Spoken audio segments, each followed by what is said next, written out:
What's up, Koinonia and families? We are super excited to be going through the book of James together. We're going to be releasing a new chapter every other day or so, and we would love for you to watch these devotionals in the context of the full playlist that we'll put together. That way we'll be able to worship together, understand scripture together, and also hear from some outside voices and other opinions and thoughts on what the book of James is teaching us. But without going any further, let's jump right into it. Enjoy.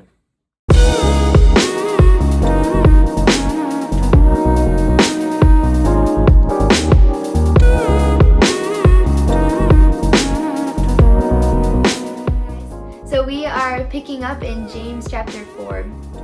Something that I thought was funny before we jump into the text, something that I thought of as I was reading this was how funny it is that in each stage of our lives, things seem to change in importance.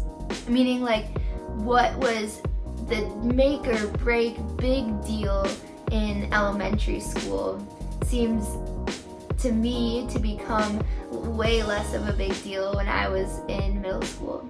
And then same goes for middle school to high school. That the thing that mattered so much in middle school seems to matter a whole lot less in high school. And then high school to college, and college to after college, and I'm excited to see what changes for me in the next stage of life.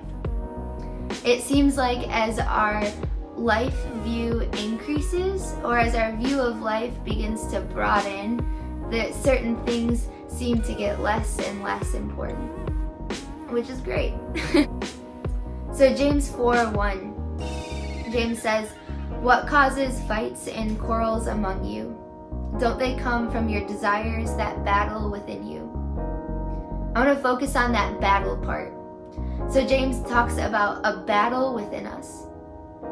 See, I resonated with that because I will often find myself battling between trying to figure out how do I both please God and please this world around me. James talks about a lot in this passage about worldliness, of being friends with the world. You guys, we live in a broader season of life that some theologians call the already but the not yet. Meaning Jesus already came and saved. So we have that already fact, knowledge, understanding, but we are still waiting for Jesus to come back. And so the eternity, the heaven that is to come, is still to come. So as a result, we live in a world that is broken. You guys know that. But we live in a world where we have these pleasures, these desires that are right in front of us. And so sometimes it's hard to not get caught up with what's right in front of us and see what is ahead. And so as a result, we have misplaced desires. We battle between what a desire to please God, to be a good son or daughter to God, and the desire to fit in. The desire to please ourselves with what is right in front of us. And so as a result of this battle of desires, James talks about how we fight and quarrel, how we covet with one another, meaning we desire what someone else has. Later on, he talks about how we will even judge one another. You see, we live in a stage in history, in the greater scheme of life, where we have competing desires. That means that we often don't treat each other well. But praise be to God, 4 verse 6 states, but he gives us more grace. But he gives us more grace. See, our God is abounding in grace, and so we are never too far gone. We always have the opportunity to resubmit ourselves to God. But what does it look like to submit ourselves to God?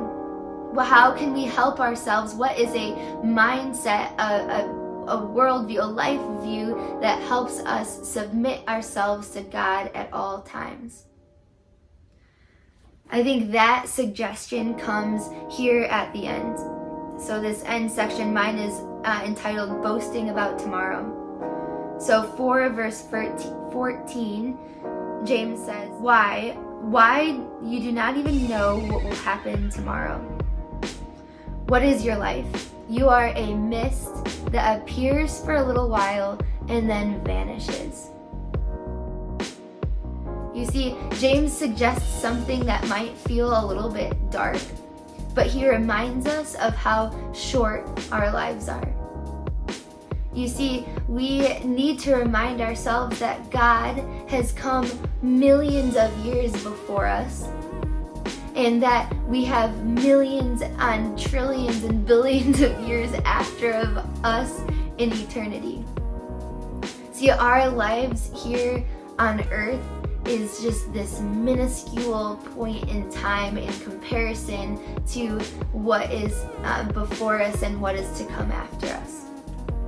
And so when we remind ourselves of how short our lives are, those little things that come right in front of us here on earth, those desires of the earth to fit in, to please ourselves, to do well in the world, even like the great American dream of having money and increasing in wealth, all of that is so minuscule compared to the greater life that is to come. You see, I kind of wonder what my eternal self is going to think about my present self. Kind of like how in each stage of our life, we things decrease in importance. I wonder what my earthly self cares so much about that my heavenly self is going to laugh about. I think it's important that we ask ourselves in our day-to-day lives, what is going to matter for eternity?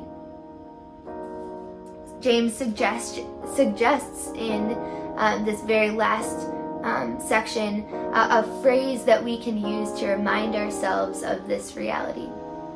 He says, instead, you ought to say, if it's the Lord's will, we will live and do this or that. A friend and I have actually tried to do this. So we live in different states, and so we talk on the phone a lot, and so every time we hang up, we have taught ourselves to end by saying, like, Lord willing, I'll talk to you tomorrow. Or every time we see each other in person, we'll say, Lord willing, see you then. But using that phrase of Lord willing, or if it's the Lord's will, reminds us of this eternal mindset. It reminds us first of who we serve, God. If it's the Lord's will, it reminds us of our purpose here in life, but then it also reminds us of our uncertainty of life and the brevity of the life that we're living right now. And so I want to encourage you guys to maybe use that phrase, and even if not that phrase, start to think about what would it look like to gain an eternal perspective rather than a short-sighted perspective here on earth. In a moment, we are going to have a few questions come up on the screen, and I want to encourage you guys to maybe even pause this video and think through those questions. And then as the worship song comes next, continue to engage in a conversation with God.